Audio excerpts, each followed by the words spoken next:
Medicina, também de Ribeirão, na USP. Fez um pós-doutorado em na Manchester University, na Inglaterra. Ela realizou vários estágios de curta duração com pesquisadores importantes na Itália, no México, Alemanha, França, enfim. Recebeu vários prêmios também nacionais e internacionais. Em 2020, né, teve um importante reconhecimento como uma das 50 mulheres protagonistas da ciência no Brasil, na nossa área de ciências biológicas. Lá de Santa Rita!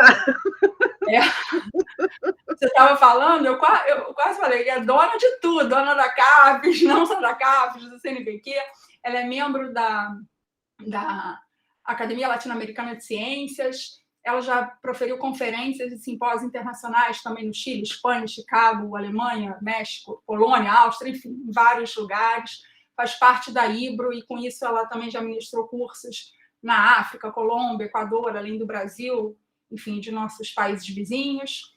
É presidente da FALAN, né, que é a Federação das Sociedades Latino-Americanas e Caribenhas de Neurociências, presidente da Neurotoxicity Society, é vice-chefe do Departamento de Biologia Básica e Oral, não sei como você consegue ainda ser vice-chefe, né, um cargo assim, com bastante tarefa também, e ela tem duas importantes atividades também, não sei se é numa, assim, não sei como que eu chamo, mas é o World Woman in Neuroscience, né? Então, um comitê científico que promove o avanço na carreira de membros dessa, não sei se sociedade, mas que implanta atividades que possam promover uma missão, né? E gerar maior crescimento do grupo, dessas mulheres, e faz parte da Rede Alba também, que tem como função promover equidade e diversidade nas ciências do cérebro.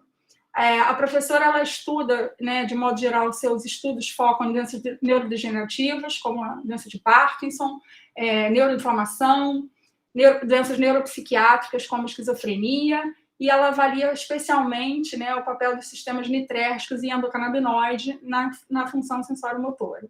Então, isso foi um breve resumo do currículo da professora Elaine. Agradeço muitíssimo a sua presença e passo a palavra, então, para você. Muito obrigada.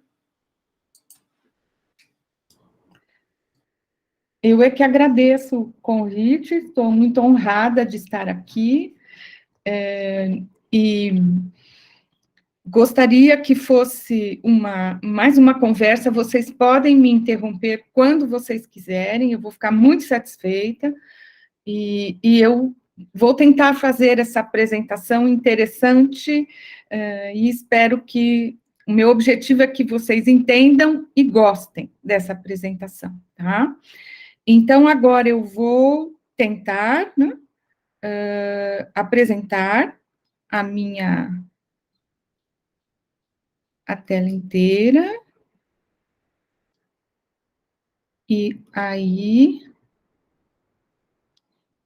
vocês têm que me dar um sinal só se está tudo certo. Tá, ainda não está aparecendo, não. Não? Ainda não. Espera um pouquinho, então. Eu sei por quê, porque eu tenho que compartilhar, eu não tinha compartilhado. Agora está aparecendo? Ainda não. Ainda não. Não? Espera um pouquinho. Então, vamos tudo de novo. Apresentar agora, tela inteira, compartilhar. Eu não sei por que não está compartilhando. Oi, Roberto. Oi, Roberto. Experimenta, talvez, uma janela, ao invés da tela inteira. Tá, vou tentar. Vou voltar para...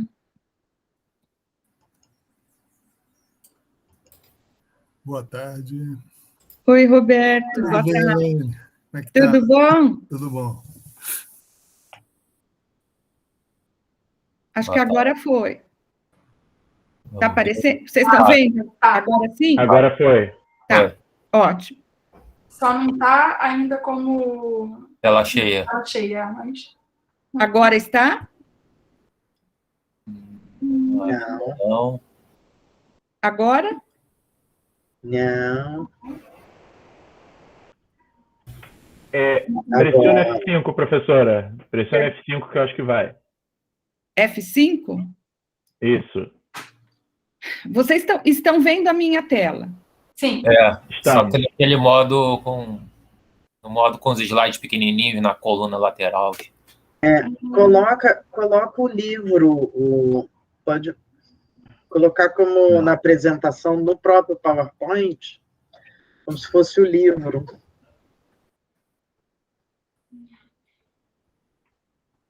Mas agora saiu tudo.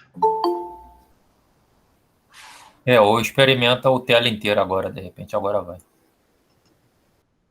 Espera aí.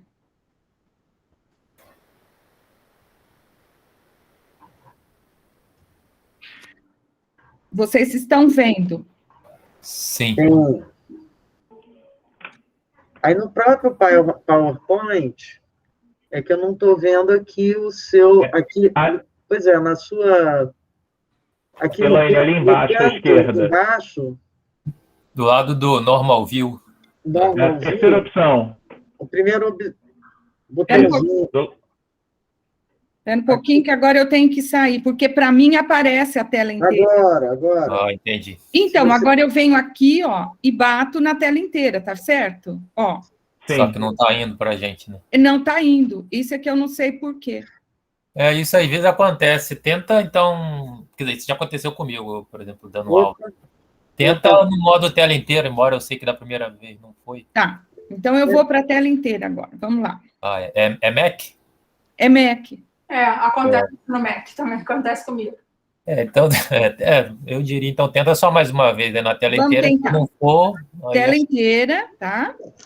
Eu acho que tem que ser naquele outro mecanismo mesmo. Aí, ó, mas eu não consigo nem compartilhar.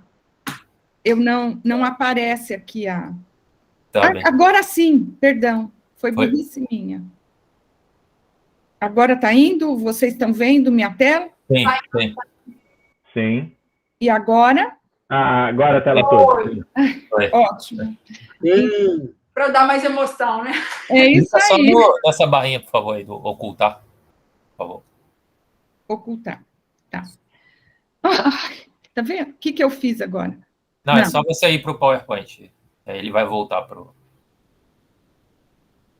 Eu ir para o PowerPoint. O seu PowerPoint aberto. Pronto. Isso, tá. Então, eu agradeço novamente, né, o convite, vamos lá.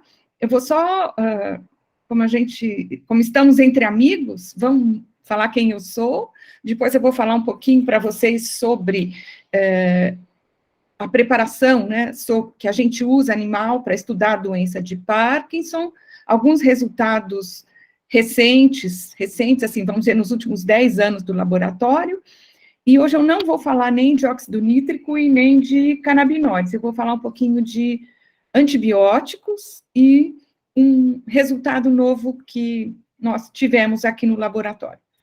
Vamos lá, então.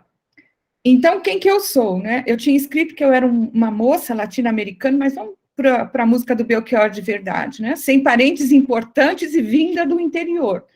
Então, eu venho, como a Aninha já falou, Santa Rita do Passa Quatro, né? Uma cidade, não é Minas Gerais, por favor, é São Paulo, embora tenha esse nome característico, e a maioria dos meus bisavós todos, meu avô, são italianos que vieram para o Brasil para substituir o trabalho escravo, né?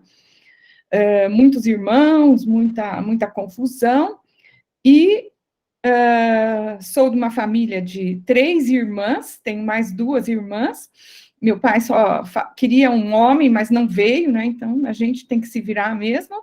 Sou casada com o professor Francisco Guimarães, que a maioria de vocês conhece, e dessa união veio um presente muito grande para mim, que é minha filha, a Júlia.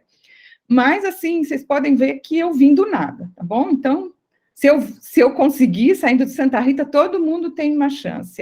É por isso que eu quis me apresentar assim. Vamos lá. Então, a doença de Parkinson, ela não é só uma doença, né? Ela é uma síndrome, a gente vai falar com vocês, e todo mundo está acostumado com essa imagem, né? Esse desenho que é de 1886. Então, recentemente, saiu no JAMA uma revisão que ilustra um pouquinho mais o que é a doença de Parkinson, né? Então, ela pode se manifestar em pessoas jovens, 30, 40 anos, ela pode ser um pouco rara, mas ela acontece e cada vez aumenta mais a incidência, né? Ela tem um estado intermediário que a pessoa ainda consegue ter uma certa autonomia, utilizando o tratamento farmacológico, que é ouro, né, para tratamento da doença de Parkinson, mas ela pode se tornar algo, assim, muito difícil, não só com sintomas motores, mas também com sintomas autonômicos, queda de pressão muito forte, problemas psiquiátricos, né? Então, e com o envelhecimento da população, ela já se tornou um problema sério em todo o mundo e também aqui no Brasil, embora nesse nosso país nós não tenhamos uma estatística decente, né, para dizer a porcentagem de pessoas que têm essa doença, mas com certeza ele é um problema de saúde muito sério, principalmente para as pessoas com mais de 60 anos. Ela é uma doença que tem algumas características genéticas, mas a maior parte não tem origem genética e não tem uma causa certa. Pode ser ambiental, pode ser comida, não existe. Existem várias evidências ligadas ao surgimento, mas se soubessem exatamente a causa, o tratamento já seria muito mais fácil. Esses sintomas motores acontecem principalmente porque ocorre a degeneração de neurônios dopaminérgicos, e a maioria desses neurônios está presente numa região do tronco cerebral, que é a substância negra. Muito bem.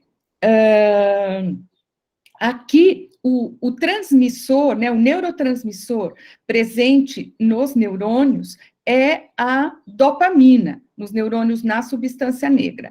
A dopamina, durante muitos anos, um período muito longo, ela foi considerada somente um bypass, um subproduto, né, que estaria presente nas sinapses noradrenérgicas. Então, demorou bastante, mas hoje ela é considerada um neurotransmissor realmente importante, além de controlar, né, de refinar os movimentos, também participa de outros também sensoriais, e existe uma família de duas famílias, né, de receptores, os receptores tipo D1 e tipo D2, que estão conectados, né, com o sistema dopaminérgico. Bom, então, existe a degeneração dos neurônios que secretam a dopamina na substância negra, mas hoje se sabe que muitos outros sistemas neurotransmissores também estão envolvidos ou participam da fisiopatologia da doença de Parkinson, né? Então, esse aqui é um filme da internet, que eu acho que é bem ilustrativo. Desculpem o som. Essa é a característica, principalmente, dificuldade de iniciar a marcha, passos curtos, enrijecimento, dificuldade na execução dos movimentos. E na década de 60, foi descrito pela primeira vez a utilização da L-Dopa, que é um precursor da dopamina, para o tratamento da doença de Parkinson. E realmente, né, foi uma fase de lua de mel no início do tratamento. Por quê? Porque isso deve ser um ator, com certeza é um ator, mas mostra muito bem que no início do tratamento, depois de se acertar a dose de L-Dopa, né, desse precursor da dopamina, existe uma facilidade muito maior de execução dos movimentos. É uma lua de mel de verdade, mas, infelizmente, tudo que é bom dura pouco, se bem que eu não sou nenhuma pessimista. Então, acredito que isso possa ser resolvido ainda, né? O tratamento crônico com a L-Dopa pode induzir movimentos involuntários anormais da cabeça, do membro, das pernas, do corpo, que são chamados de discinesia. Esses movimentos, o aparecimento, a manifestação da discinesia ocorre mesmo em paciente, vamos dizer, em média, 5 anos depois do aparecimento, do início da terapia com a L-Dopa. Pode ser que demore mais, e pode ser que ocorra imediatamente com a primeira dose, tá? Esse aqui é um caso de discinesia muito, muito sério, né? Extremamente importante. O paciente não tem condições de se alimentar, de vestir uma roupa, de absolutamente nada. E esse quadro de discinesia, ele pode ser reproduzido desde 1998, mais ou menos, em ratos. Porque antes ele era só possível de ser estudado em macacos. Então, tornava muito difícil o estudo, né, do Parkinson e da discinesia, principalmente da discinesia, pelo custo e pelo tipo de biotério que tem que existir para a manutenção de macacos, né? Mas hoje já se conhece, já se pode fazer isso em animais. Então, vocês podem ver, né, movimentos da pata do animal, do lado, no caso, nós fazemos uma lesão unilateral, então é do lado contralateral a lesão, essa torção do corpo, e esses movimentos, né, eles guardam, entre aspas, vamos dizer, dentro do possível, uma semelhança da discinesia que ocorre nos pacientes parkinsonianos. Não nesse aqui, que esse aqui já é um caso, assim, muito sério, né? Mas drogas, por exemplo, a L-Dopa, ela induz esses movimentos nos animais, e a única droga que pode ser utilizada, recomendada para se tratar a discinesia nos pacientes, ela também funciona nesse modelo, né, depois desse tratamento com a L-Dopa, nesse modelo de parkinsonismo, tá certo? Que é a amantadina. Então, é um modelo que tem características que lembram e que tem importantes na doença de Parkinson e na indução da discinesia, né? Agora, qual é a causa da presença ou da indução de discinesia nos animais e mesmo nas pessoas, né?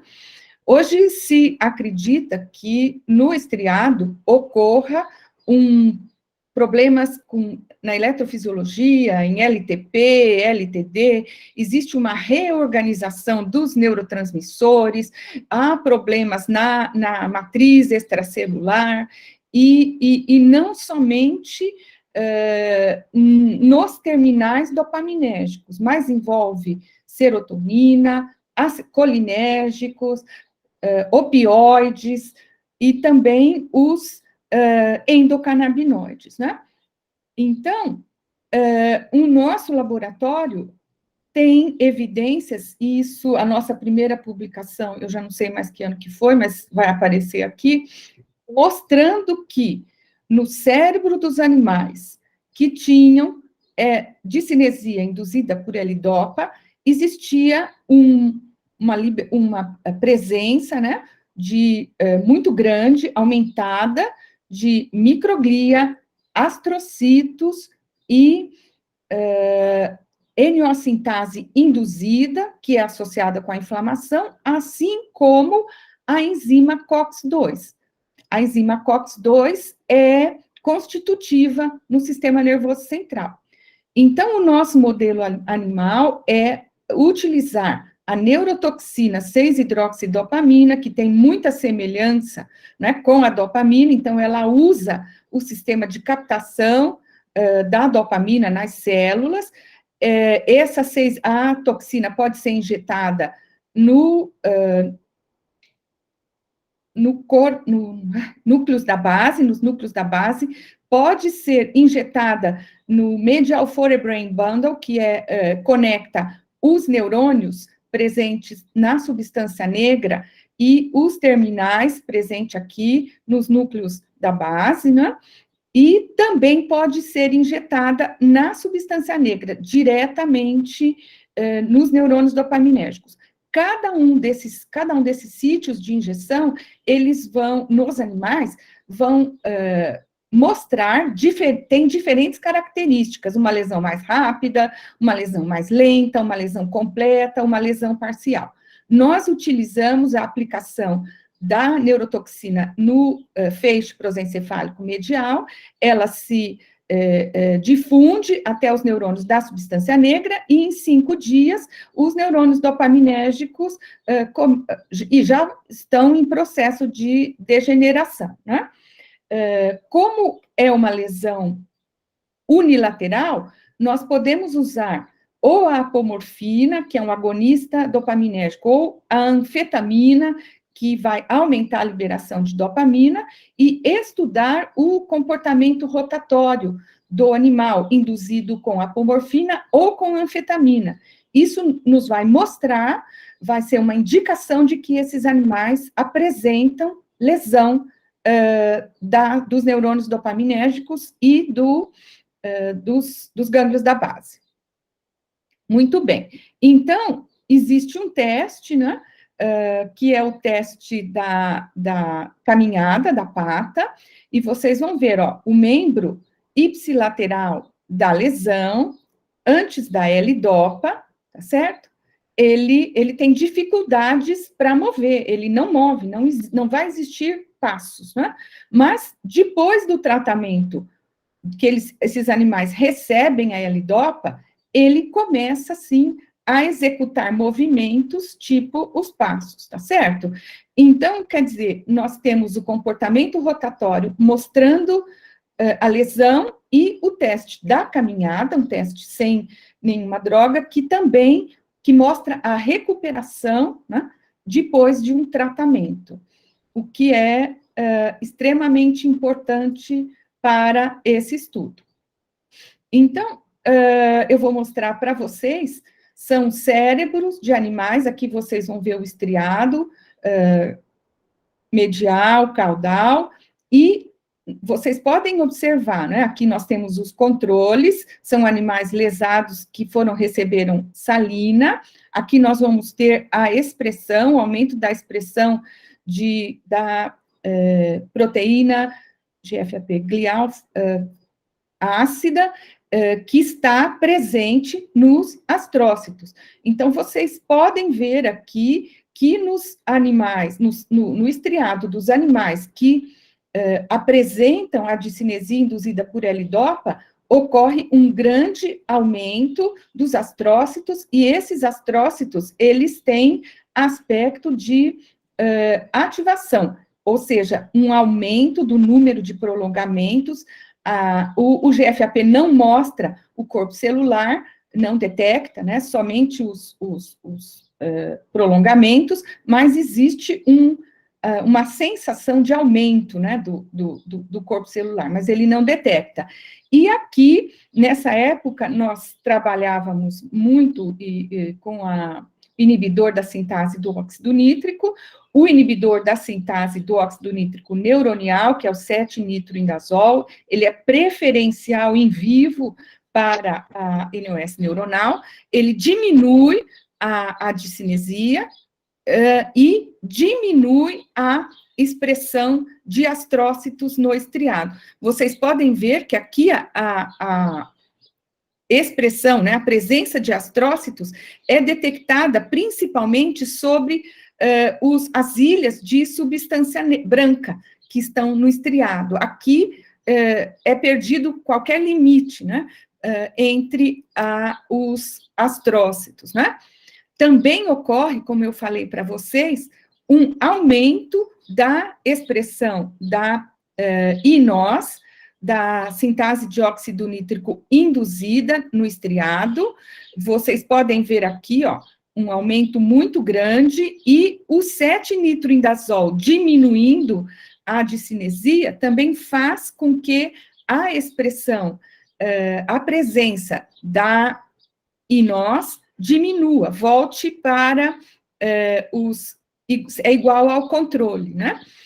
Que é o animal que sofreu a lesão, mas e que não recebeu a L-dopa, que recebeu, que foi tratado com salina.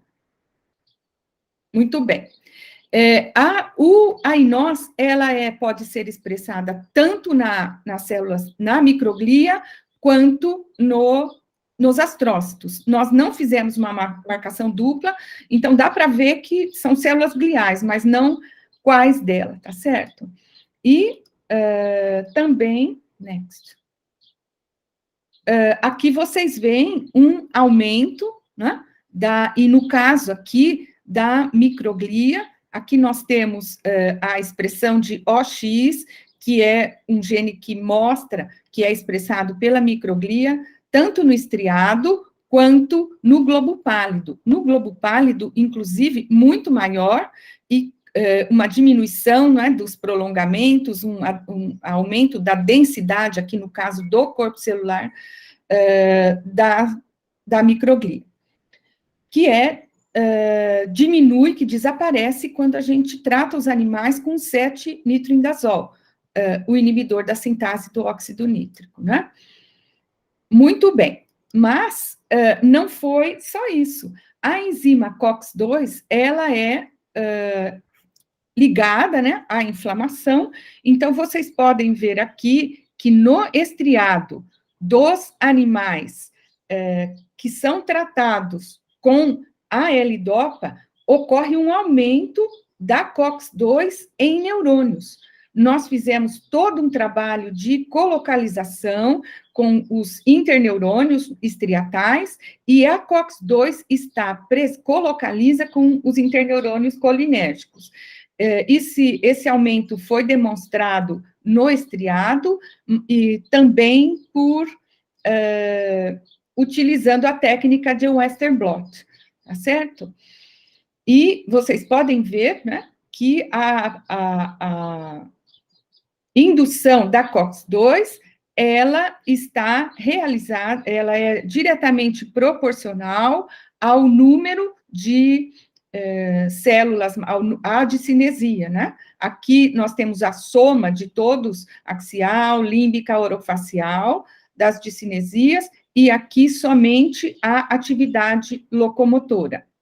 Então, nós temos um conjunto de genes que aparecem nos neurônios estriatais e também na glia, que sugerem fortemente que exista um quadro de inflamação, um quadro inflamatório no estriado dos animais parkinsonianos tratados com L-dopa cronicamente. Mas o que nós temos que... esses resultados, né, essa análise foi uma grande surpresa para nós. Então, a grande pergunta na época foi, mas e no cérebro dos pacientes parkinsonianos? Foi detectada inflamação? Então, existem pelo menos uns 5 estudos utilizando PET scan em pacientes vivos, é claro, né? E existe um aumento de um ligante que evidencia a presença da micróglia no cérebro desses pacientes. Então, em A e B, nós vemos são cérebros de pacientes parkinsonianos, aqui uma seção coronal, aqui a secção é superior, né? E vocês podem perceber aqui, ó, que na região da ponte, dos núcleos da base, e mesmo aqui no córtex, existe um aumento, né, da fluorescência para esse ligante, enquanto que nos pacientes, nos indivíduos saudáveis, existe a presença de células de microglia, mas em muito menor quantidade. O problema maior é que esses estudos com cérebro humano, a maioria deles não comenta se eles estão com discinesia ou não.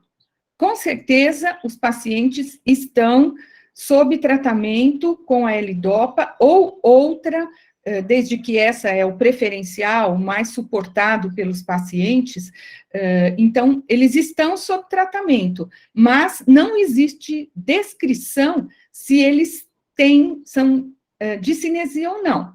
Bom, não importa, mas existe esse quadro de inflamação no cérebro dos pacientes parkinsonianos, né?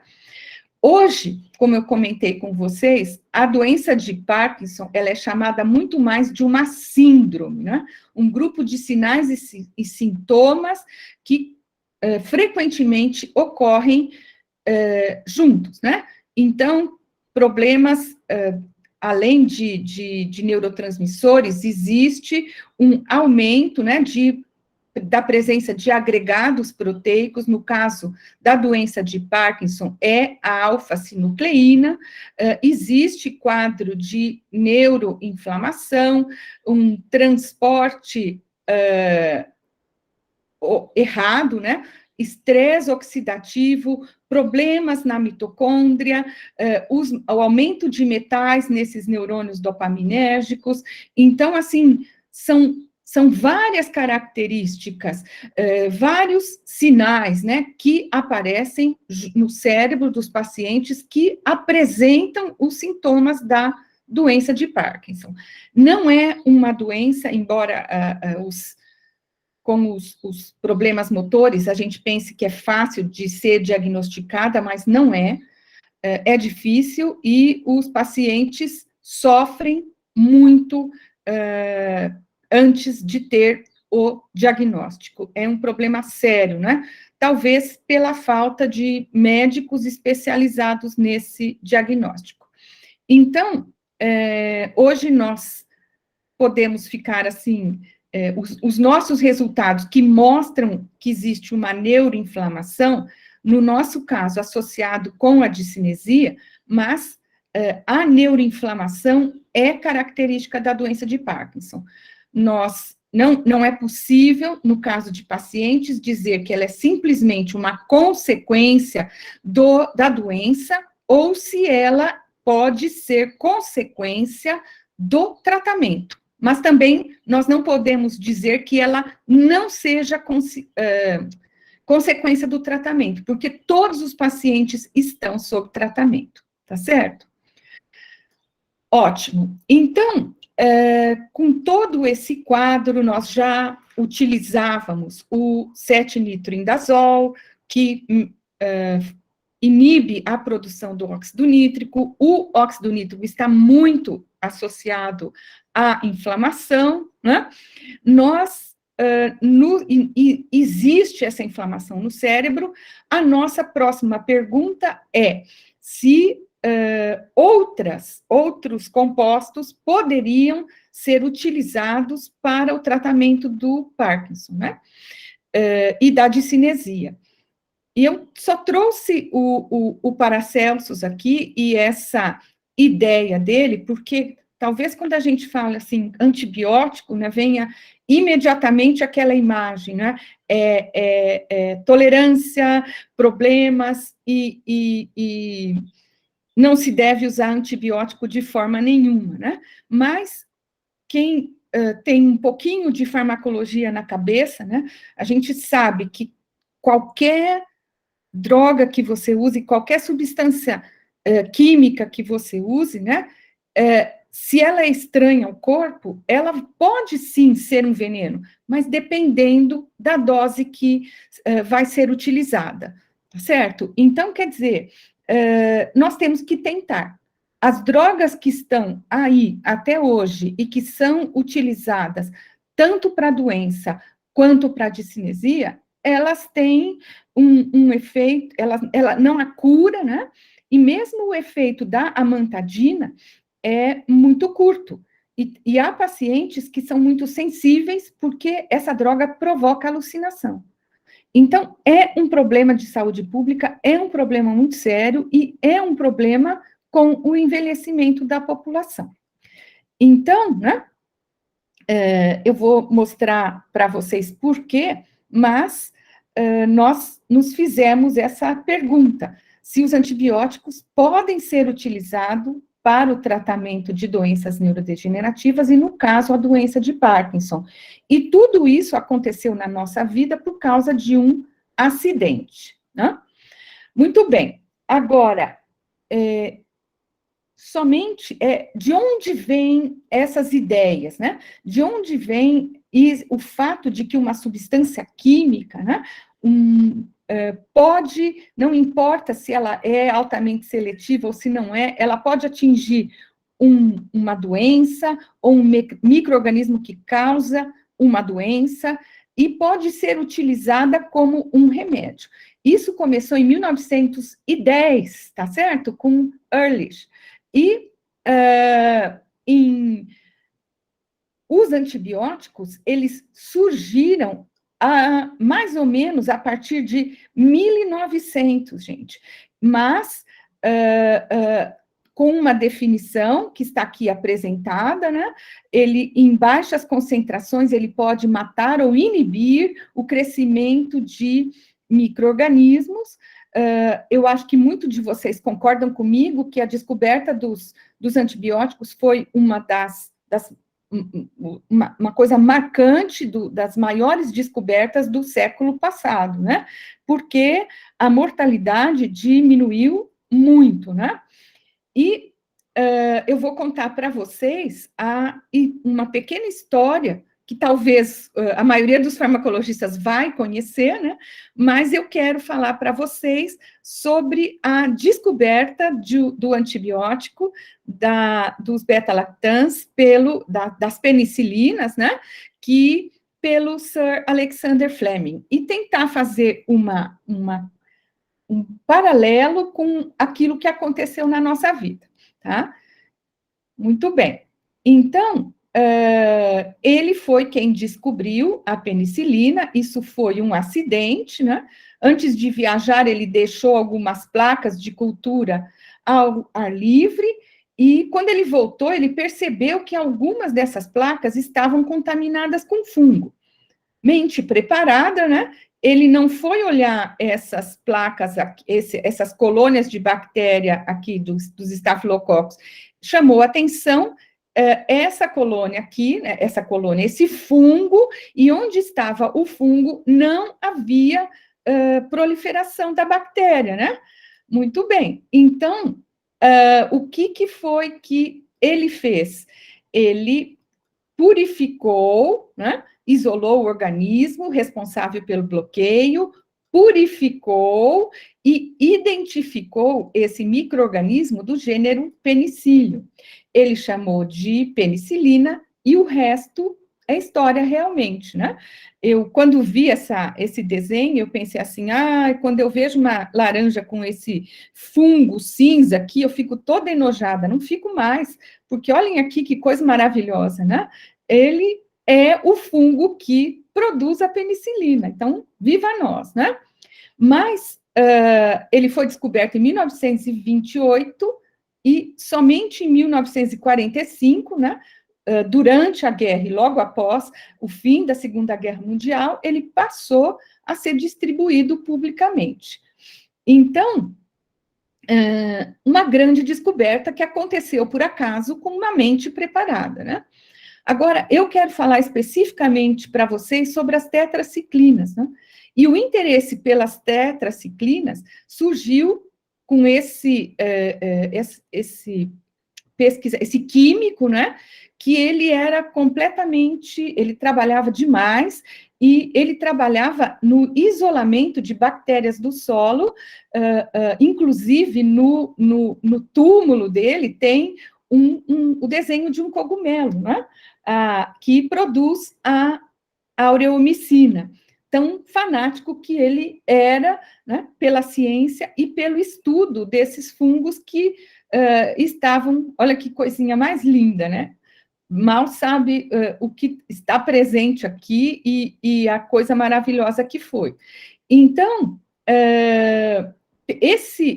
a tetraciclina, a aureomicina, né, que é o produto diretamente do cogumelo, ela foi usada pela primeira vez nesse menininho que ele tinha um apêndice rompido e foi tentativa e erro. Se ele não usasse o antibiótico, ele ia morrer, tá certo? Com o sucesso do tratamento, né, algumas companhias farmacêuticas sintetizaram a tetraciclina, né? Então, esse antibiótico passou a ser chamado sintético como tetraciclina, e traços da tetraciclina foi encontrado, olha, muito, muito antigamente, tá certo? No esqueleto de humanos, tá certo? Então, quer dizer, esse já é um caso de uma pessoa obsessionada com descoberta. Se vocês forem olhar um pouco a história dele, existem muitas fotos dele peneirando terra, realmente tentando encontrar drogas que pudessem ajudar a humanidade, né? Hoje existe já uma segunda geração de tetraciclinas, porque a tetraciclina em si, ela tinha muitos problemas de absorção, também apresentavam uma coloração dos dentes, amarelavam os dentes quando eles estavam sendo formados, e a partir da década de 60, foram sintetizados, né, essas tetraciclinas de segunda geração. Acontece que essas tetraciclinas, principalmente a doxiciclina, ela tem uma atividade anti-inflamatória que é independente da sua atividade antibiótica. Fui descobrir isso aí estudando bastante, né? E hoje ela foi aprovada nos Estados Unidos pelo FDA para o tratamento da periodontite, que é uma doença inflamatória, em doses menos concentradas que como antibiótico, ela é utilizada em 200 miligramas por dia, então, quer dizer, 10 vezes menor a concentração.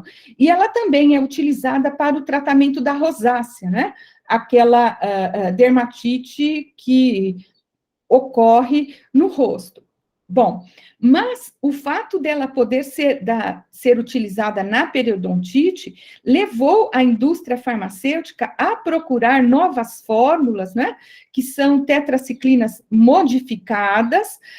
No caso aqui, nós temos um exemplo que é o CMT3. Vocês podem ver que a diferença em termos de estrutura é simplesmente nesses radicais presentes na molécula aqui da doxiciclina. O CMT3, ou COL3, que é como nós vamos chamar, eles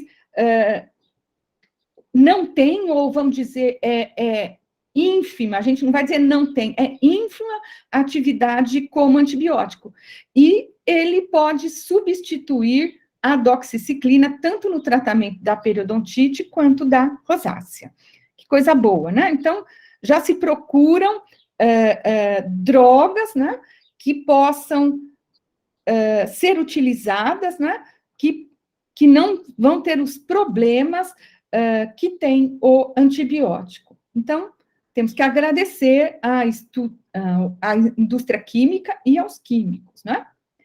Muito bem. Tudo isso é muito interessante, novamente, existe a força de vontade, existe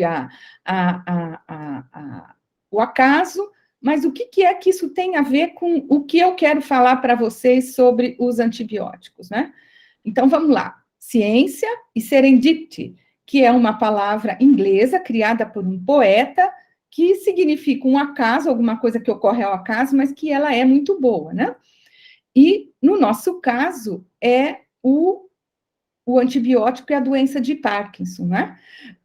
Doxy é o nome de uma fadinha do universo do Harry Potter. Então, quer dizer, um pequeno erro, um acidente que levou, né, a um acontecimento mágico. O que é? Um ex-aluno meu, né, o Márcio, estava na Alemanha, já faz mais que 7 anos atrás, porque foi em 2013, agora já fazem 8 anos, eu não corrigi, e ele estava estudando modelos o nosso modelo, reproduzindo de doença de Parkinson lá, no Instituto Max Planck, em Göttingen. O que aconteceu, né? O Márcio fez a cirurgia estereotáxica em 40 animais, e 3 semanas depois ele foi ver esses animais, somente 2 desses tinham características da doença de Parkinson, ou seja, apresentavam a rotação, o que significava lesão, diminuição da tirosina hidroxilase, enzima limitante da síntese de L-dopa, no estriado, né? Os 48 animais estavam saudáveis, né? É um drama, imagina isso, num instituto, Max Planck, mas, assim, foi ótimo ter acontecido, porque eles foram atrás, os resultados não foram jogados fora e foi procurado o que aconteceu. Acontece que existe uma ração que contém a doxiciclina é muito utilizada para que, ou diminuição de atividade ou aumento da atividade de alguns promotores de expressão gênica. E o Márcio, sem querer, ao invés de dar a ração normal para os nossos animais, ele deu a ração com doxiciclina. Portanto, o que aconteceu? A nossa hipótese aqui foi que a doxiciclina que o animal recebeu na ração protegeu os animais da lesão. Então, nós realizamos novamente o grupo com a doxiciclina na alimentação e um outro grupo com doxiciclina subcutânea, porque via oral e via subcutânea, aqui na via subcutânea, nós sabíamos exatamente quanto que nós estávamos injetando no animal, né? E quando foi feito o teste de rotação com a anfetamina, TERNS, né? Vocês podem ver aqui no controle, 250 voltas, né, por hora, ou em 45 minutos, por hora, em 60 minutos, e quando ele recebeu a doxiciclina ou na comida ou subcutânea, ele não rodava. Então, esse resultado comprova, né, aquele resultado que foi observado por acidente, ou seja, a doxiciclina diminui os movimentos dos animais parkinsonianos, portanto, houve sim uma proteção dos neurônios dopaminérgicos, e essa diminuição dependeu da doxiciclina, né? Também foi encontrada uma diminuição da microglia e de astrócitos no estriado dorsal, que haviam aumentado, né, associados à lesão com a 6-hidroxidopamina. Então, ficou, assim, mais ou menos mostrado que haveria uma diminuição dessa atividade inflamatória induzida pela 6-hidroxidopamina. Aqui, nós temos a imunohistoquímica para a tirosina hidroxilase no estriado anterior, no estriado rostral e no estriado caudal, e na substância negra, tá certo? Então, o animal sem lesão, ele apresenta, está completa a imunocitoquímica para os terminais da tirosina hidroxilase. E aqui na substância negra, compacta, né, e aqui o núcleo VTA, Ventral Tegmental Area, que contém a dopamina. Vocês prestem atenção, aqui não é erro na imunohistoquímica. imunocitoquímica. O que aconteceu realmente é uma diminuição da expressão do sinal para a tirosina hidroxilase no estriado. Então, nós tivemos aqui uma lesão parcial, tanto no estriado rostral quanto no estriado caudal, e uma diminuição também aqui nos neurônios dopaminérgicos na substância negra compacta. Quando o animal recebeu a doxiciclina ou na comida ou subcutâneo, a área da lesão foi muito menor. E tanto aqui na substância negra, quanto os terminais no estriado. Então, estava aqui comprovado, não só pela rotação, né, induzida pela anfetamina, mas também pela enzima limitante da síntese de dopamina. Esse trabalho, né, nós fizemos mais algumas coisas, foi publicado na GLIA, na revista GLIA, em 2013, e foi causou grande frisson, inclusive no Instituto Max Planck, mas foi muito interessante, né? Então, nós temos aqui o acaso, um antibiótico, e como disse Pasteur, né, o acaso, entre aspas, né, favorece as mentes preparadas. Eu gosto de mostrar isso para vocês, porque, quer dizer, é uma função da pós-graduação, né, deixar as mentes preparadas. Então, é uma coisa boa a pós-graduação, apesar de toda a dificuldade, mas a gente aprende a prestar atenção, não só naquele resultado que acha que é o melhor resultado, mas também naqueles que seriam resultados errados, né? Muito bem. Essa proteção da doxiciclina na lesão, ela foi reproduzida em outros laboratórios, né? E nós temos colaboração com o pessoal na França e hoje com o pessoal da biofísica na Argentina, que estuda a agregação de proteínas, né? E o sinal, né, a proteína que aparece na doença de Parkinson, né, em agregados, aqui nós vemos os corpos de Levy, né, que estão presentes nos neurônios do cérebro dos pacientes que têm a doença de Parkinson, e a proteína que foi identificada, presente nos corpos de Levy, é a proteína alfa-sinucleína, né? Ela se agrega e não se sabe ainda se ela mata, é a agregação da alfa-sinucleína que mata os neurônios, ou se os neurônios em neurodegeneração, eles apresentam esses agregados, mas com certeza está presente a alfa-sinucleína e os corpos de Levy estão associados com a doença de Parkinson. Aqui é a Rosana, que é a biofísica lá de Tucumã, na Argentina. A Rita é argentina, mas ela trabalha no Instituto Salpêtrière como é que se chama? Na França. E aqui sou eu. Olha que coisa mais interessante, eu botei esse lenço hoje, mas não foi de propósito. Foi um presente de uma amiga muito querida e eu queria colocar. Então, só para mostrar para vocês, né? Aqui nós teríamos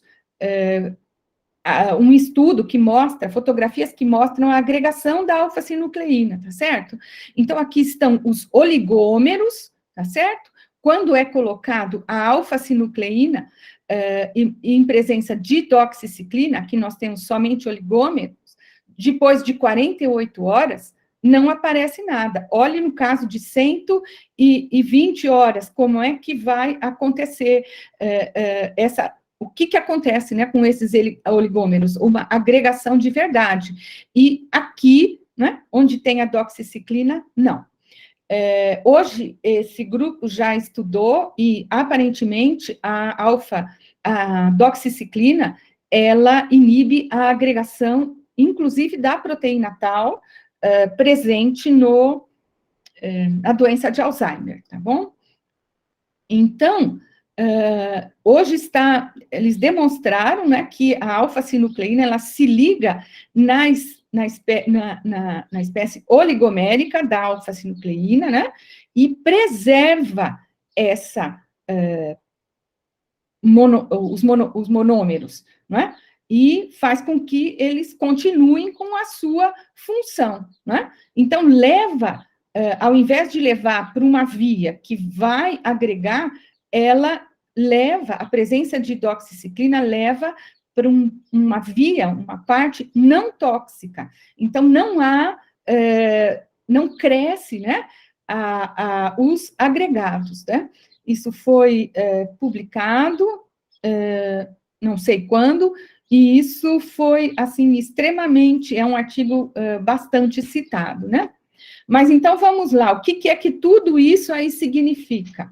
O que é que nós conseguimos, ou evidenciar, ao menos, né, um trabalho conjunto, Alemanha, Argentina, França, e nós, e aqui, né, que a doxiciclina apresenta um efeito neuroprotetor.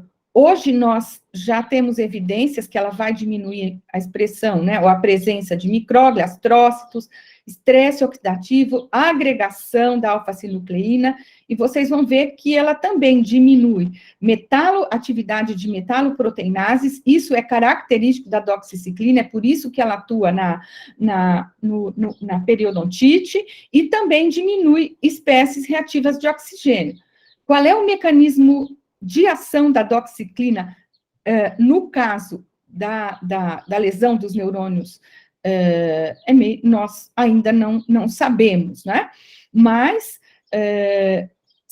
a nossa hipótese é que, se nós conseguirmos padronizar a dose de doxiciclina e não usando a dose antibiótica, e também até utilizarmos aquelas tetraciclinas modificadas que não têm atividade antibiótica, talvez, né, seja possível, e no ser humano, pelo menos, não curar, mas retardar a progressão da doença, né? Ou então até reações adversas que possam vir a surgir. Eu posso falar para vocês que eu tenho, assim, muitos relatos, esses relatos são chamados de anedóticos, né, porque até hoje nós não fizemos um estudo clínico, né, e nem sei se vai ser possível fazer, mas existem relatos muito otimistas de muitos pacientes. Muito bem. Então, a nossa pergunta, né, nós continuamos a trabalhar com a doxiciclina e nós fomos analisar se ela atuaria sobre os movimentos involuntários anormais, aqui mostrados, né, o axial, o límbico, o movimento orofacial, inclusive orolingual, e a rotação desses animais. Então, seriam animais parkinsonianos tratados com L-Dopa.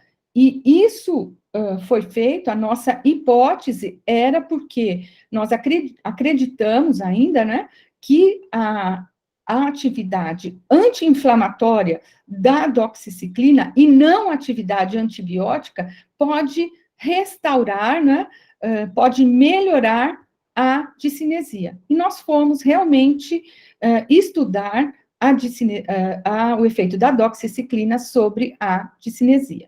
Aqui é a linha experimental, primeiro só a lesão, depois o teste rotacional, aí nós fizemos o tratamento com a L-Dopa.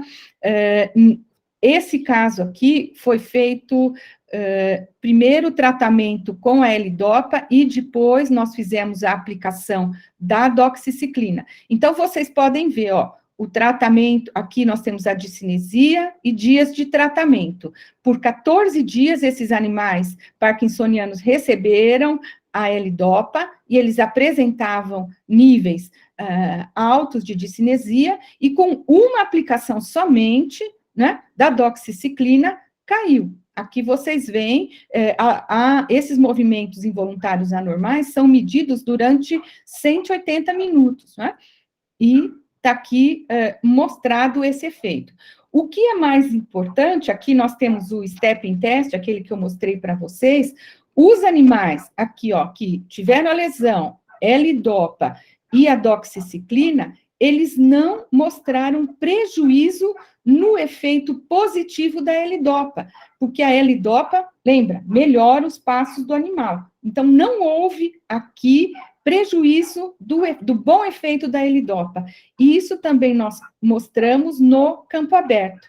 Tá ótimo, então. Então, nós temos na mão uma droga, não importa que seja um antibiótico, né, que diminuiu a discinesia e diminuiu esses movimentos involuntários anormais e não prejudicou os efeitos benéficos da L-Dopa.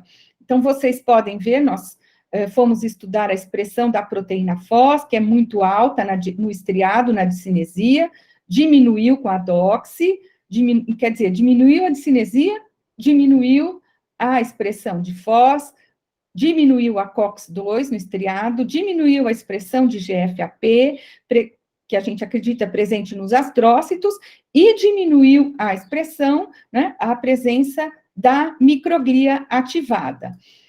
Muito bem. Esses resultados aqui, essas fotos, são do estriado dorsolateral dos animais, que é onde aparecem, que está bastante relacionado com a discinesia e com a lesão parkinsoniana.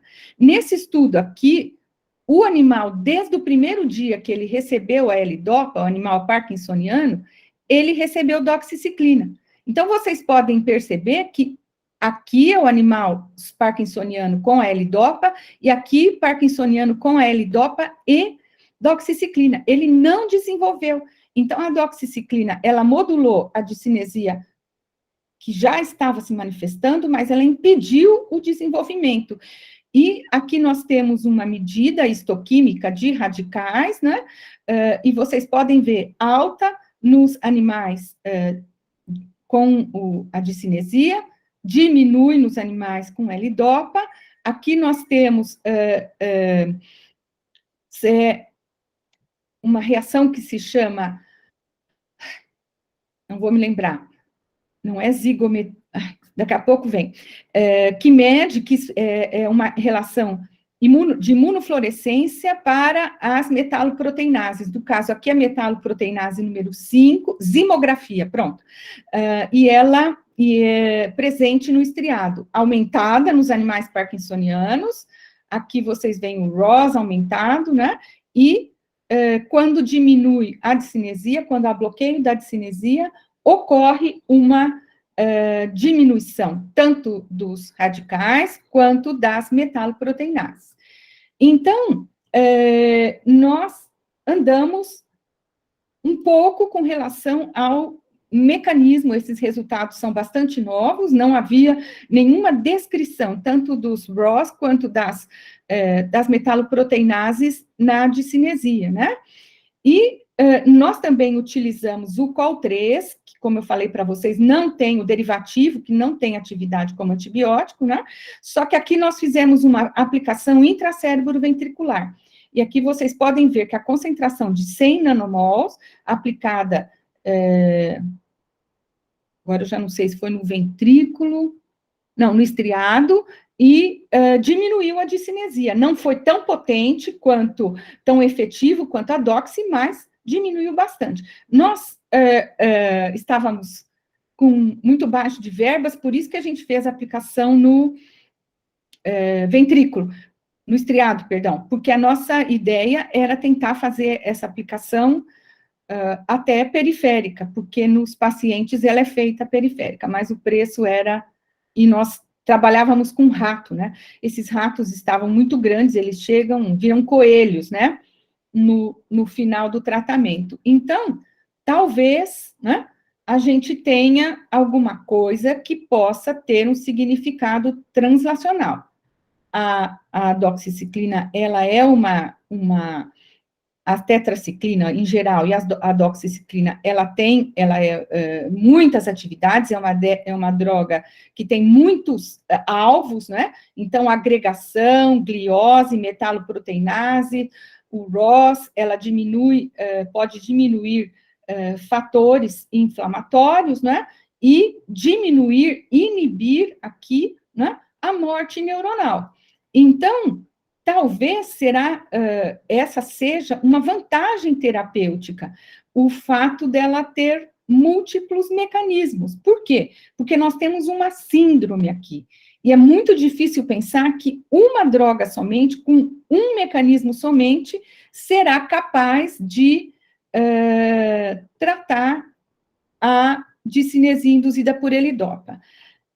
Então, é só para a gente relaxar um pouquinho, eu vou mostrar, isso aqui é uma cena do Amadeus, né? E vamos ver, eu gosto de pôr, vamos achar o 1 ponto, isso aqui é a cena final, o padre está conversando com o Salieri, né? Então, essas drogas, não importa se sejam antibióticos, o que quer que sejam, mudaram a nossa vida, né? Porque a gente pode olhar aqui, desculpa, tá vendo? Vou tentar mais uma vez, se eu não conseguir, eu acho que eu tenho que levar para cá, 1h30. Então, assim, era essa a condição, né, que 1700, né, eram tratados os pacientes com doença mental. Eu sei que a gente não tem, o Parkinson, ele pode chegar, sim, a um estado de alucinações e diminuição cognitiva, etc. e tal, mas quem assistiu o filme Amadeus reconhece, quem não assistiu, eu convido a assistir, né? Porque, além de promover a música do Mozart, ele é muito sensível, é um filme maravilhoso. Nós não temos uma foto atualizada como é que se diz? Do grupo, né? Mas eu coloquei, a Marisa foi embora, ela fez a maioria desses estudos com a Doxy, a Glauce também participou bastante desses estudos, o Fernando Padovan foi quem trabalhou com a discinesia e o Parkinson na mestrado e doutorado dele, e foi ele quem fez os estudos utilizando o 7-nitroindazol. Aqui vocês veem o Maurício, né, ele trabalha também com esse modelo, trabalha com camundongos e tem resultados muito interessantes. Algum dia vocês o convidam para vir para cá, que ele está trabalhando diretamente com os canabinoides, com o canabidiol no camundongo, né? E todo o grupo, não conseguiria fazer nada disso, a Célia, que é a técnica do laboratório, eu não conseguiria fazer nada disso sem eles, podem ter certeza disso, né? O professor Walter, que é do Instituto Max Planck, e como o meu mentor, né, que é o professor John Nichols, ele está meio doentinho, eu gosto de, como eu comentei com vocês, quando eu fui ministrar o curso aí no Rio de Janeiro, eu vi um cartaz do curso do professor John Nichols no México, me inscrevi, fiz o curso dele lá, e isso realmente mudou a minha vida. E ele, para mim, e trouxe ele muitas vezes aqui para o Brasil, e ele foi sempre uma inspiração para mim, né, para ter coragem. Olha aqui, ó. Eu até pus a mão num leopardo. E é uma pessoa que eu agradeço muito e eu quero homenageá-lo o quanto eu puder. Gente, não sei se eu falei demais, muito obrigada, não sei quanto tempo foi, porque eu fiquei muito à vontade, fui falando, agradeço, então, né, a atenção, eu falei bastante, 1 hora. Não era a minha intenção, tá? Mas vamos ver quem sobrou aqui. Agora eu preciso parar a apresentação. Eu acabei agora? Eu saí? Tá tudo certo? Tudo certo.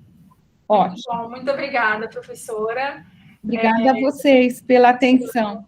Tem várias pessoas colocando aqui comentários no chat. Então, vou abrir para perguntas. Alguém... Aí, Pablo já levantou a mão. Vamos começar com o Pablo, então. E a Ana Tavares também. Vamos colocar aqui na ordem. Vamos lá, Pablo. Espero que eu consiga responder, né? E várias mãos. Com certeza vai, com certeza vai. Primeiro, assim, reverberando todos os comentários aqui no chat, parabéns, os resultados muito interessantes, a palestra muito legal. Então, mas me interessou, me causou muita curiosidade vários desses dados. Você mostrou no final, Elaine, a injeção local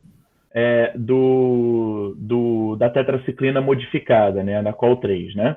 Isso. Mas você comparou a doxiciclina local com a sistêmica? Não. Não comparei, tá? Eu nunca fiz a injeção da doxiciclina central. Foi feita sistêmica, né? Claramente muito mais fácil, né? É muito mais fácil e a doxiciclina é muito mais barata, embora seja cara, é muito mais. O preço do Col3 eu já pensei em escrever, porque é um pesquisador, ele se chama Golub, lá nos Estados Unidos, acho que ele fica em Miami, e ele tem uma indústriazinha. Eu queria, assim, pedir se ele não quer colaborar, e a parte dele é me dar bastante, porque, inclusive, em pacientes, né, já que isso é utilizado já em pacientes, sem problemas de intolerância, seria maravilhoso se a gente conseguisse. Mas você tem razão, eu nunca fiz. O que eu posso te dizer é que a gente fez a minociclina, periférica também, e funcionou perfeitamente bem. Também bloqueou a discinesia. Eu estou perguntando isso pensando na questão dos mecanismos, né? Ficou super clara a atividade anti-inflamatória de uma forma geral, e eu me pergunto o quão sistêmico é isso, e aí eu vou cutucar um pouquinho a professora Ana Lúcia Tavares Gomes, que está aqui assistindo, e aí é uma pergunta que eu não sei se também... Bom, existe a relação do Parkinson com o intestino e tudo mais, e será que você modulando flora... eu estou fazendo uma relação muito grande aqui, estou indo muito longe, e eu sei disso. Mas será que se você estiver modulando a flora intestinal, você também não tem esses efeitos? Ou o tempo não é longo o suficiente? Porque as doses que vocês dão, que vocês administram, são doses antibióticas. Então, Subantibióticas.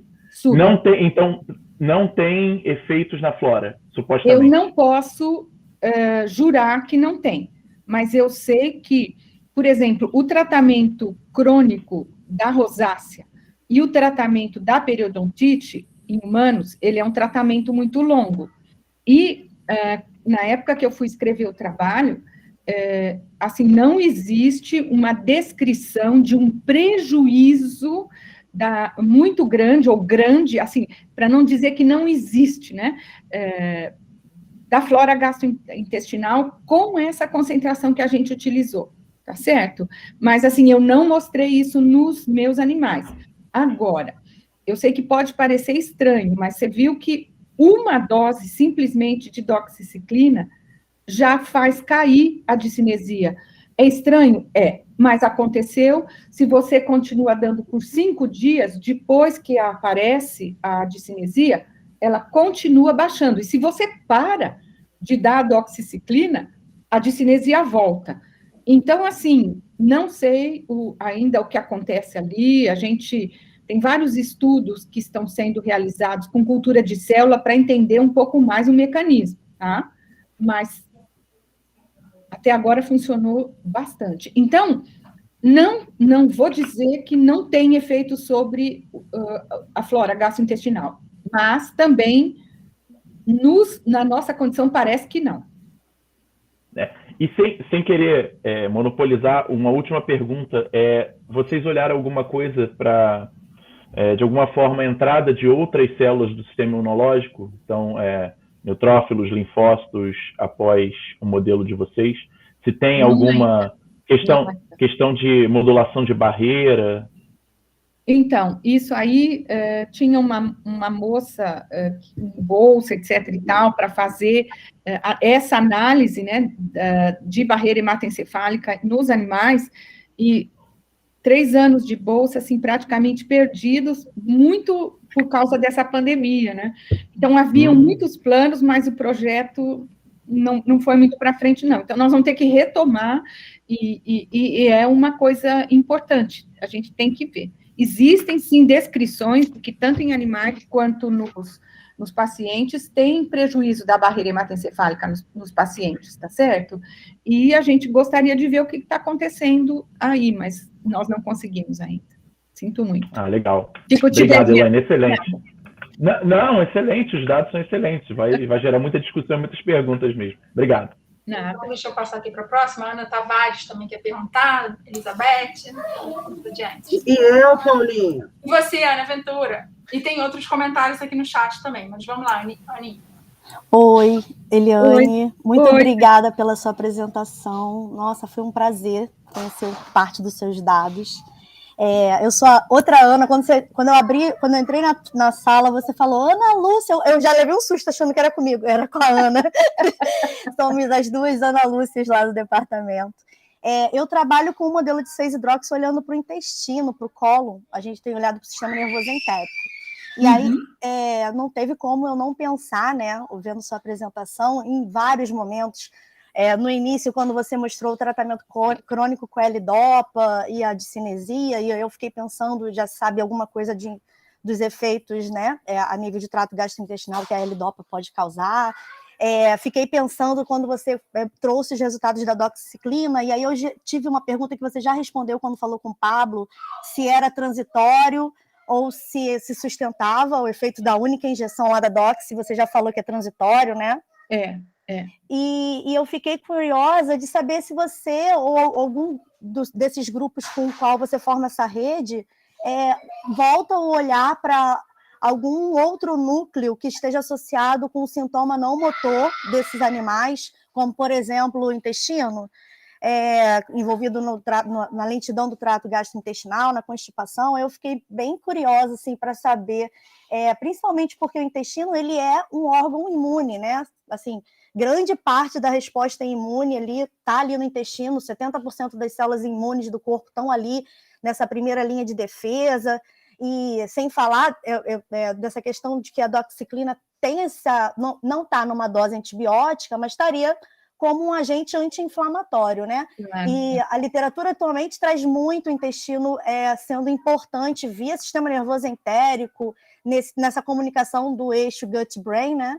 E aí eu fiquei com isso tudo fervilhando na minha cabeça e queria saber se você tem alguma informação, spoiler, para dar de algum resultado relacionado aos seus dados. Infelizmente, não tenho. E olha que a gente já tentou, já colheu swab ali do intestino para fazer um exame, mas assim, isso não chegou. Eu tenho vontade, sim, principalmente nesses animais que a gente faz o tratamento conjunto, desde o primeiro dia, L-Dopa e doxiciclina, por 15 dias, já fez por 15, por 20, né? Então, esses animais, para mim, seriam os animais ideais para ver o que está acontecendo, junto com o controle. Mas até agora, olha, esse resultado da discinesia e a doxiciclina, a gente publicou esse ano. Saiu no British Journal of Pharmacology desse ano, entendeu? E, então, nós estamos indo mais adiante, devagar. Eu gostaria muito de conversar com você, pode não ser agora, mas, por exemplo, uma das coisas que eu gostaria de fazer é que nós sabemos analisar a rede neural no trato gastrointestinal, é uma coisa maravilhosa, né? Quando você faz uma imunocitoquímica, aquilo parece uma renda, que você vê os prolongamentos e os núcleos, né? Os gânglios. Os gânglios. Isso. Então, é uma coisa que eu faço muito mais isso do que estudar a composição. Teria que fazer, talvez, uma proteômica ali, uma análise, né? Mas até agora eu não fiz nada. Eu espero que a gente consiga fazer alguma coisa. Estão nos planos, mas a gente nunca sabe o que vai acontecer ou não. Verdade, muitas portas abertas. Parabéns, excelente trabalho. Fiquei admirada. Muito obrigada. Agora... Desculpa não te oferecer mais nada. Fico te devendo também. Beth? Não, a Ana está na minha frente. Não aqui na lista, não. Não? Não. Eu estou sim. Tá, pergunta, Ana, depois eu pergunto. Vai. Não está, não, mas vamos lá. Não, então, Elaine, fantástico. né? Fantástico os dados. Eu tinha uma curiosidade, se vocês sabem que a doxiciclina está agindo nos astrócitos ou diretamente na sobrevida neuronal.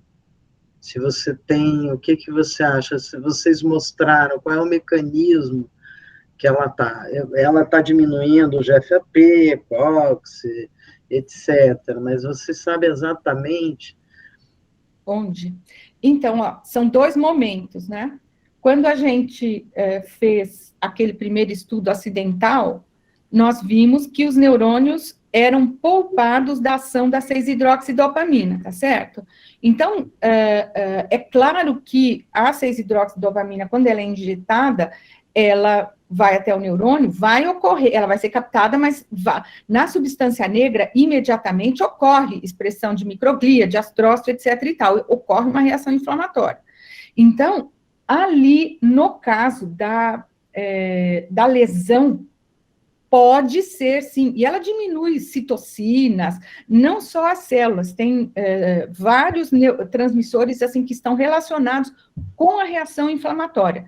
Isso aí a gente já tem um estudo com célula em cultura mostrando, tá certo? Nesse estudo que a gente fez com a discinesia, você não tem mais morte neuronal. É um segundo momento, tá certo?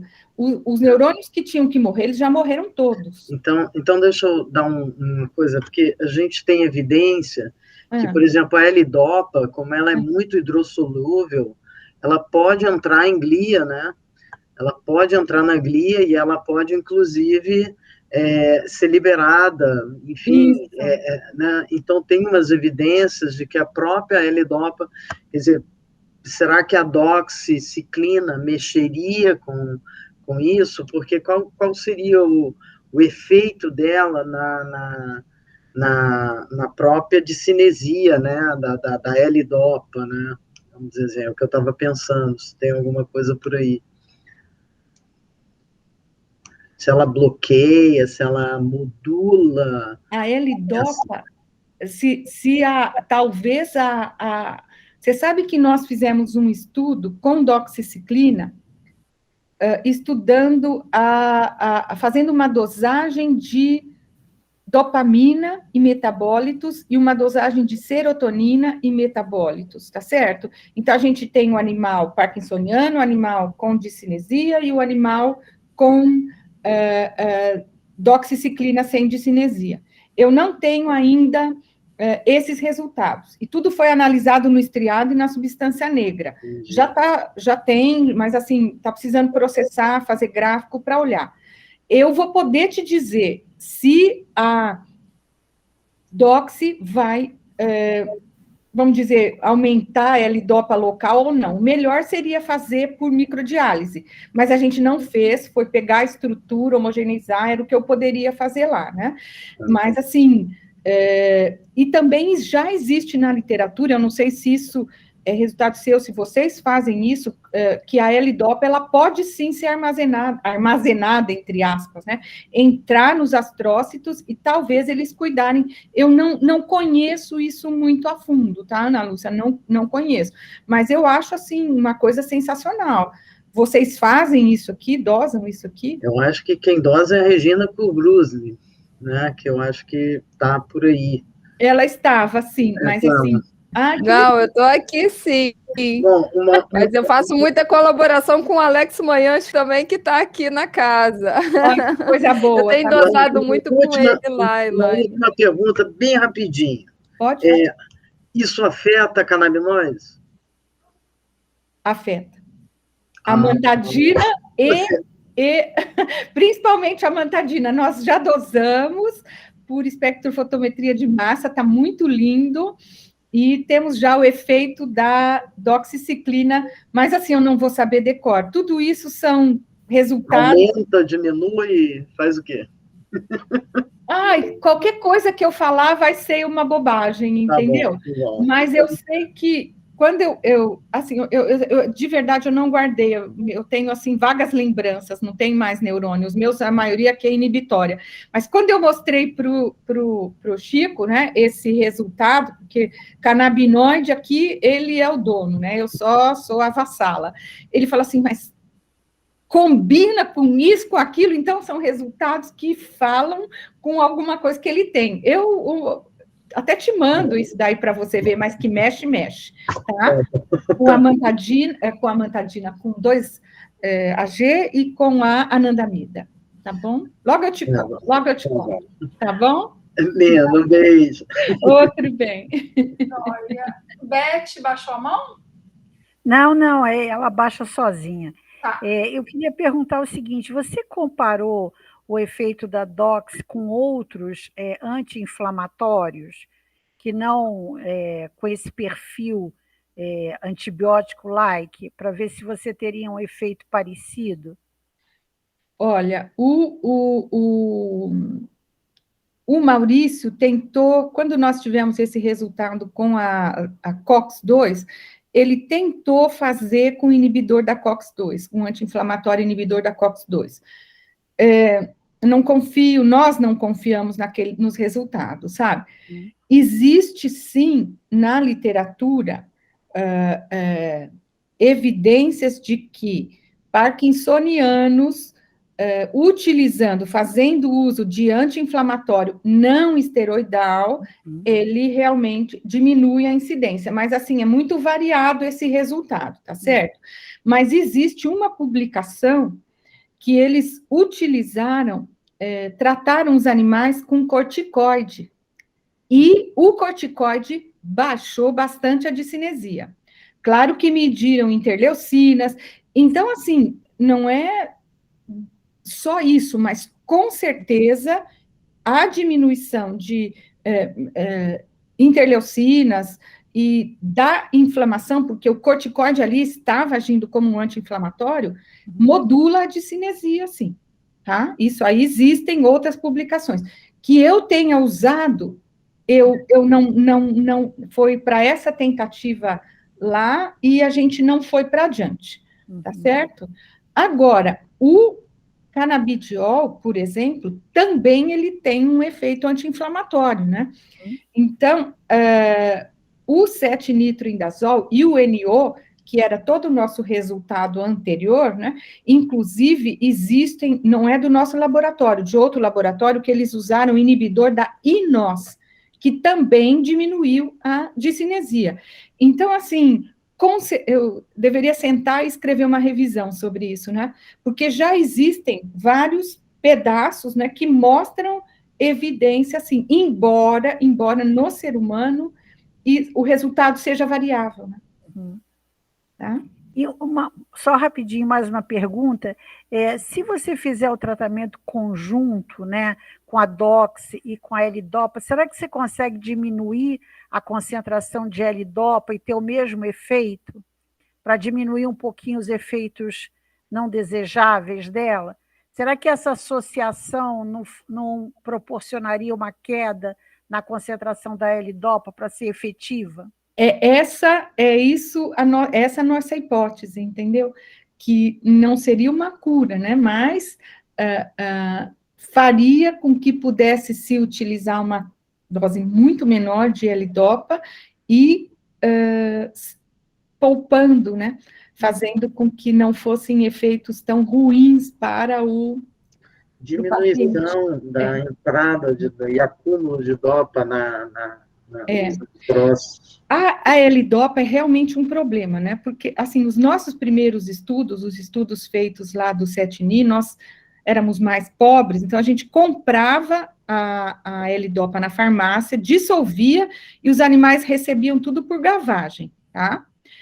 Quando a gente foi publicar esse artigo agora, né, eles queriam que a gente dosasse a L-Dopa no sistema nervoso central, porque uma das grandes críticas era que talvez a doxiciclina impedisse que a L-Dopa passasse, entendeu? A absorção. Aí nós tínhamos feito um estudo Eu comprei um kit para dosar a L-Dopa. A hora que ele chegar, isso aí vai ser feito, tá? Mas nós fizemos um estudo utilizando a L-Dopa, aplicando via subcutânea, entendeu? Então, aí a absorção da L-Dopa é diferente. A doxy pelo trato gastrointestinal e a L-Dopa não. E nós tivemos o mesmo efeito. Então, assim, se existir interferência na absorção, é pouquíssima, tá certo? Então, não é por aí que a doxiciclina está atuando. Nós vamos dosar, nós vamos fazer a dosagem, eu prometo para vocês. Mas, assim, com isso, nós convencemos o editor do Brochure, em Pharmacology, e também, eu acredito realmente, porque a gente já repetiu isso tantas vezes, né? Tá certo? Obrigada. Respondi sua pergunta? Sim, sim. Obrigada, sim. então. Obrigada. Obrigada a você. Obrigada, Elaine. Regina. Elaine, em primeiro lugar, parabéns, palestra fantástica, é assim, fantástico, tanto te ouvir quanto os seus resultados. Eu fiquei curiosa com algumas coisas a respeito do sistema glutamatérgico, né? Porque você fala tanto da glia, né? Dessa reatividade e tudo. E eu fiquei pensando, como é que está a atividade glutamatérgica? E eu vou até mais além. Mesmo que você tenha uma atividade glutamatérgica aumentada, que poderia estar, de repente, falando contra até levando a um quadro mais, talvez, de citotoxicidade, você tem um outro lado também, que você tem a liberação, talvez, de fatores neurotróficos induzidos pelo glutamato. Eu não sei se, de repente, isso também poderia estar contribuindo, mas é uma resposta muito rápida disso. Você também pode ter, é claro que é uma outra classe, né? Mas, por exemplo, a ceftriaxona mexe com expressão de EATs, de transportadores de aminoácidos excitatórios, que traz esse balanço. Eu fiquei pensando, você chegou a investigar, deu tempo de você investigar um pouco mais sobre a atividade glutamatérgica? O que você pensa sobre isso? Porque, como você está falando, até os canabinoides, né, mexe com a liberação de glutamato, tem a própria atividade anti-inflamatória também. Quando você usa outros anti-inflamatórios, não esteroidais, você também pode estar mexendo com essa atividade de transportadores de aminoácidos, né? De baixa afinidade. Tem um trabalho lindo, né, que o Marcelo tem aqui, né, no nosso programa. Então, assim, eu fiquei pensando um pouco sobre o lado do glutamato. Eu sou fãzoca do glutamato, né? Então a ceftriaxona, ela bloqueia, né, a captação do glutamato. Ela aumenta a expressão do ZAT2, mas você precisa de um determinado período, né, de tratamento, uma pré-exposição de uns 10, 15 dias, pelo menos. Existe um trabalho, porque aí eu fui procurar outros antibióticos e discinesia. Ela bloqueia a discinesia, entendeu? O tratamento, tá certo? Que interessante. Não, isso aí é bem legal. Então, quer dizer, existe, assim, grupos fortíssimos porque esse é um campo muito competitivo, né, Regina? Então, existe na literatura, assim, muitos, como é que se diz? Um grupo, e já tem, assim, compostos relacionados com a atividade glutamatérgica que já fizeram clinical trials, entendeu? E a amantadina, ela acredita-se que ela atue na discinesia e é utilizada na clínica por bloquear receptor glutamatérgico. Isso. Então, assim, é super atual, existe. Nós não trabalhamos com isso, porque, novamente, são profissionais e gente, assim, muito forte que trabalha com o sistema glutamatérgico, mesmo com serotonina, serotonérgico, né? E drogas anticolinérgicos, que podem influenciar esses sistemas, né? Nós tivemos a novidade, na época do óxido nítrico, que a gente tinha todo um trabalho com óxido nítrico e atividade motora, e depois toda essa visão, assim, da inflamação vai tranquila, querida.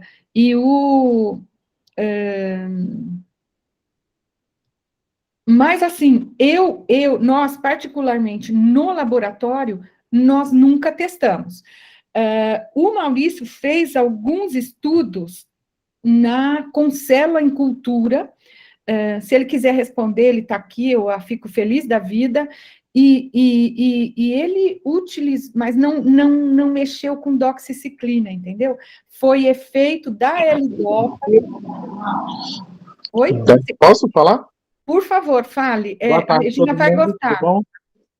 Oi, Regina. A Regina, a gente já tem contato com ela direto, né? Oi. Você sabe que a Regina é minha antiga chefe, né, Elaine? Eu sei, claro. Então, na verdade, a pedido da Rita, a gente chegou a fazer testes de cultura, ensaio de neurônios corticais primários, né? Primários. E administrar com uma doxiciclina e com o COL3. A gente fez isso para ver como estava a liberação de glutamato por essas células. A grande questão é que deu um efeito bem diferente do que a gente esperava. Considerando que no modelo de cinesia induzida para L-DOPA, a hipótese é de que haja uma hiperativação da via córtica estriatal, né?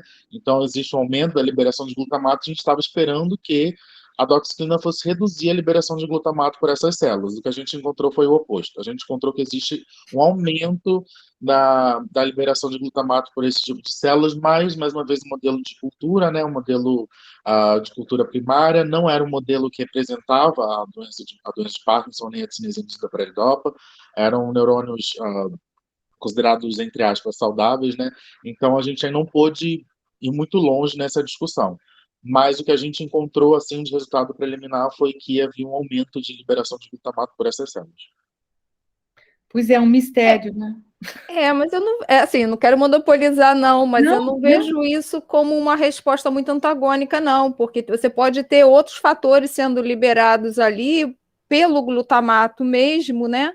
E está efetuando uma neuroproteção, né? Então, eu acho que seria interessante depois, claro, se tiver interesse, da gente espichar um pouquinho essa questão aí para o glutamato, a gente pode, de repente, contribuir, colaborar mais. Vai ser um prazer, Regina. Não, tem que juntar forças, porque... Com certeza. Não é verdade, não. Você já contribuiu no trabalho do Maurício, lembra? Vocês fizeram uma... Lembro. Não, eu vou achar maravilhoso, vai ser perfeito, tá? Perfeito, é um aspecto a ser investigado, eu agradeço até. Eu que agradeço essa oportunidade. Grande abraço aí, sucesso. Tá bom, obrigada. Joia, então, Elaine, eu acho que agora a gente só tem aqui no chat alguns elogios, você deve estar vendo aí, né? Estou vendo. Os resultados. E aí, se ninguém tiver mais nenhuma pergunta, acho que a gente pode encerrar, né, Alex? Agradecer muitíssimo. Sim, queria agradecer também, foi ótimo. Desculpa, eu estou aqui, mas começou a dar um pique aqui na minha internet, aí eu apaguei. Não, tá ótimo. Então, agradecer muitíssimo a sua presença aqui, acho que abriu portas também para os nossos pesquisadores aí entrarem em contato com você. Né? Vai ser um prazer, Estabelecer outras conexões do PPG Neuro, da Unirio também, da Biologia Celular Molecular. Aí, vai ser ótimo. Tá bom? Tá ótimo, então.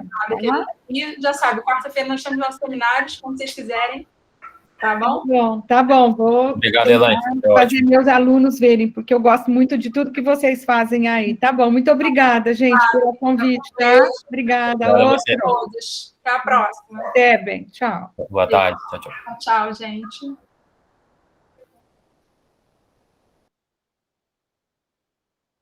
Meu povo.